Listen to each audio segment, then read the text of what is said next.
wasiirka wasaaradda ganacsiga wasiir ku-xigeenka wasaaradda maaliyadda iyo mas'uuliyiinta kale ee madaxda ganacsiga oo dhan wada xilku ku fadhiyo guddiga gaadiidka baarlamaanka aqalka hoose dhammaantiin salaanta islaamka ayaan idinku salaamay aniga waxaan ku hadlayaa magaca aviation industry in Soomaaliya ama air operators Somali air operators and travel business in Somalia ayaan codkooda ku hadlayaa wixii la soo gaaray halkaas ayaad ku aragteen waana casaan kor u taagan ma wax fasiraad u baahan airline-ka iyo travel industry-guba waa COVID-19 waxa kaliya u saameeyay jilbaha dhulka u dhigay caalamka oo dhan corner to corner adigoo Canada ku xanimo ayaad garan karaba imadu meesha joogo ku xanimo u fariistay waad garan kartaa marka business balaaran oo caalamiyan u socday oo network lahaa oo isku xirnaa oo wada connected ah each other aha oo markii shutdown noqday wada fariistay meesha joogo waad garan kartaa wixii gaaray gaar ahaan kan Soomaaliya ka jiray oo markii hore tabaryaraa maalgelintiisa dareemi kartaan dad Soomaaliyeed ay maalgeliyeen balse sodonkiisa la soo shaqeynay dawladda Soomaaliyeed markay dhacday Somali Airlines khadka ka baxday isla markaa khadka buuxiyeen Soomaaliya ay u soo adeegeen maalinta ilaa maanta duruuf kasta ay ku soo shaqeeyeen dhismo kasta iyo nabadoonayn iyo gaali dawladda Soomaaliyeed iyo humanitarian gargaar iyo wax walba oo ka soo shaqeeyeen iyo system xawaaliyeed aan banking oo ah lacagaha ay qaado wadanka la isaga gudbiyo ganacsatadaas ka shaqeysay ma jirin ilaa hadayna diyaaradaha Soomaaliya ay shaqeynayaan mid dhaqaaqaha ma jirin ilaa doorkan ay soo gaareen dabkaas ayaa gaaray waxaan mahad gaar u celinaynaa guddiga gaadiidka ee baarlamaanka oo xildhibaan farxiye hadda inoo joogto oo aad iyo aad loo gurmaday aad iyo aad loo shaqeeyay xaqiiqatan 29 March 30 Mars ayaan shaqadan galnay ilaa yoomana hada way nala socdaan way noogyihiin way nala jaan qaadaan wala guddiga gaadiidka baarlamaanka guddiga dhaqaalaha waadaha waxaan u leeyahay ummadda iyada ayaga doorkooda ahay waxa baabaa waa dhaqaale diyaaradaha Soomaaliya waa ku adaragteen baakinka ku jiray shimbiraha buurka ay ka sameysteen ukumaha ku dhaleen ramsay ku adaragteen cooska ku yaal airport kasta cooska shimbiraha isaga ciyaara cooska ka soo guratay waxaan la iska fudud bilo aan dhaqaaqayna aragtay buurkeeda ku sameystay wax kuma dhashay halkaas aad garan kartaan waan u jeedaan halka iyada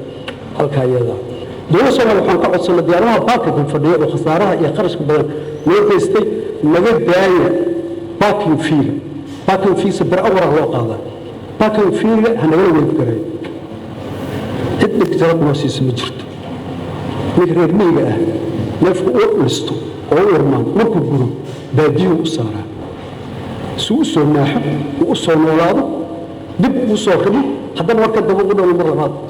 dawladda waxaan ka filaynaa maadaama markii aan kobacsanay canshuurta inaga lisaysay suuqyada inaga lisi jiray wasaaradda maaliyadda hay'adaha maaliyadda quseeya markaan jabnay waan fariisanay bal inay nala gurmaayeen noo damqadaan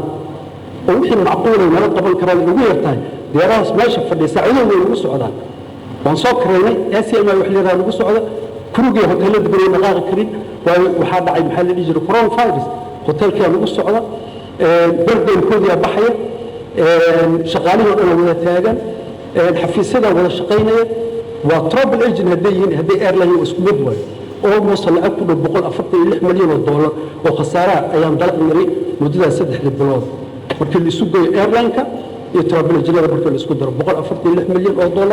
waana cid ugu khasaaro badan wixii ganacsan loo dhaqaaqay إذا ما فوحنا براس باكل كود أنا قال الداي وقيلني إلى هي رجل زارع جالسين وزير إسكندر الداب بجارنا والله بس نقول بس صبحين لما يجي بده بقال حتى ما بصور قال في البرلمان كان لابد يجلس بمهسيه يبود يجلس أخل كسره مونا بربرتانا ما لنا مضيعين ولا سنت الله جاي نصو طابتي وحين نقطه كوفيد 19 هو عذاب حق اللي كسو دليلان وسو دجي بن ادم كوغو تلغلay لعلهم يرجعون لعلهم يتضرعون ايوه تلغل dadka inay toobad keenay dib u noqdaan waxay doonayaan in sanaadaan meelkay doonayaan haadaan in rabbi jiyo dhulkan abuuray dadka abuuray ay ugu talagalay inay bal isdaba qabtaan oo dib u soo noqdaan مسؤولين في السجار وسيسامينيا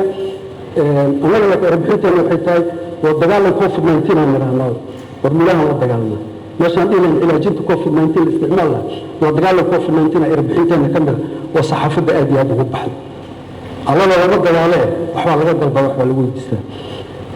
ولا سبب ولا فرد حقيقة وأنا مسؤول كريم وحققت سنة دولة بقانون وأنهم هدكوا إيدينين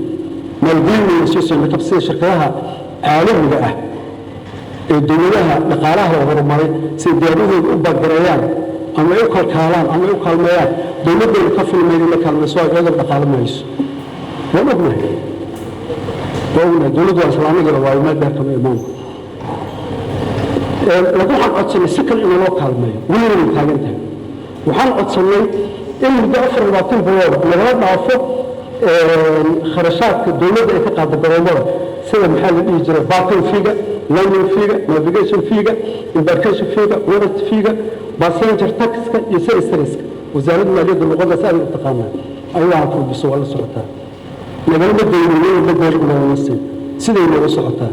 أنا بقول أفرتي $1 مليون جلباب وكذا وحن كسر إلى كل بين البنك راس اسمه السوق كبحين ولا كسر مقارنة سوى كل حال أصلي شركتها هم الإيجنت كشقية والله هذا اللي كعلمين كرواه قد بدنا نرجع من التاجين شركتها هم الإيجنت كشقية ضرورة كل ضرر بقول كل كنت الدولة توفر جلسة من يبدأ يبدأ أنا قاعد في الوقت بقول أصلي لكن حين صور الله صفر وإحنا جواب وحنا جواب سماع التلاذة وحين صور الله ومدين كريم من الداير بس صار أسوأ كمان وأنا بلغان أسوأ المدار من حكى الجل بيني لا أتوقع الجربانين إيه بالأهم من الجوتشيو خيال التسارع شغالة الديارة جت فيولك والشركة فور تركيا جوا كولدش أي مسافة في النقل والليتر في 0.6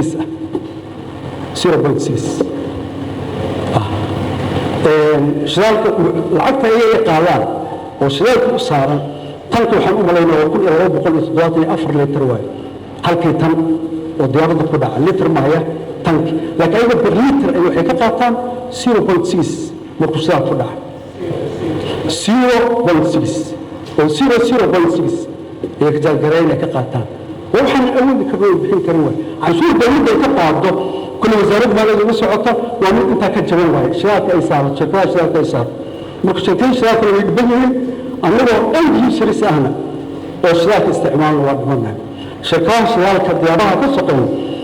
ممكن يسوق جارمية ويا جار أي الجماعة نقطة نفسه ويجار وهم شراكة كيان هم في السجية مدينة الاستعمال شراكة ديارها تقوم قلنا بالبعض مدينة الدنيا أي استعمال وديارها موسو هذه مدينة الاستعمال waxay geeyaan qaanuun kale qaadanayaan isaga kale qaadanayaan ayuu u kala gaaro ko shidaal intaas oo kale anuu ka shaqeynay u kala gaaray